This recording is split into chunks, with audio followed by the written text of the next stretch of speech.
ఇప్పుడే అడిగినాడు మాకు ఎవరు కాళహస్తి ఆనంద్ అన్న ఎట్లుంది అని ప్రభుత్వం పైన పాలన అని.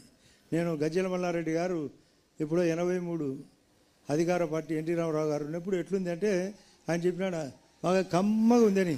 ఇప్పుడు కూడా ఇంకా కమ్మగానే ఉంది. అట్లే అది పోవాలా, కమ్మటి పరిస్థితి పోవాలా. అందరం ఒకే కులంలో అందరూ పనిచేసే వాళ్ళందరికీ ఎవరు గట్టిగా పనిచేస్తారో వాళ్ళకి అవకాశం ఇవ్వాలి. అంటే మీకు అర్థం ఏంటది అది కమ్మగా ఉండడం అంటే? ఆ కమ్మతో పాటు అందరం ఉండాము ఇక్కడ కులాలు మతాలు కాదు. ఇప్పుడు లడ్డు పైన ఇక్కడ జరుగుతుంది లడ్డు సంఘటన తిరుపతిది.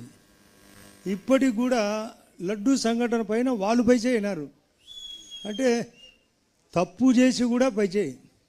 నేను ఇక్కడ మహిళలు కొందరు ఉన్నారు, ఒకరు ఇద్దరు అన్వాంటెడ్గా ఒక రూమ్లో దొరుకుతారు.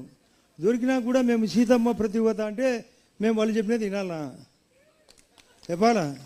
దొరికినారు దొంగలు. ఇంకా దాంట్లో లడ్డు జంతు కొవ్వు లేదంటే ఇలా కొవ్వు ఎక్కువ ఉంది. ఆ జంతు కొవ్వు కంటే వైఎస్ఆర్లో కొవ్వు ఎక్కువ ఉంది. ఆ ముందు ఆ కొవ్వు కరగదీయాల. ఆ కరగదీస్తే తప్ప మన కూటమి బాగుపడదు. ఆ కూటమిలో మన బీజేపీ పార్టీ అంతకంటే మనం లేనిది ఈ యొక్క రాష్ట్రంలో బీజేపీ లేనిది రాష్ట్రంలో తెలుగుదేశం పార్టీ కానీ జనసేన కానీ లేదు. మనమే ప్రధానం. మన తర్వాతనే నేను హైదరాబాద్లోనే పక్కనుండే మద్రాసులో కానీ లేదా కర్ణాటకలో కానీ ఇన్ని అవకాశాలు ఇవ్వలే. మనకు డబల్ ఇంజన్ కాబట్టి అన్ని రకాలుగా నిన్ననే క్వాంటమ్ వాలీ ఓపెన్ చేసినారు. అక్కడ కాగ్నిజెంట్ ఓపెన్ అయింది, గూగుల్ వచ్చింది. దీనికి కారణం బీజేపీ పార్టీ.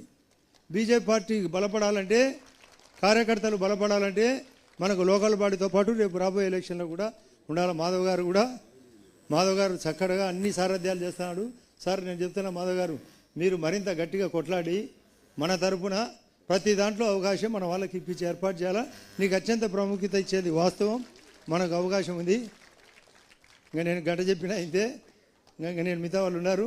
ఏమన్నా మీరు పలానా క్వశ్చన్ అడిగితే చెప్తాను ఆన్సర్. ఇంకా నేను చెప్పేది అయితే అయిపోయింది.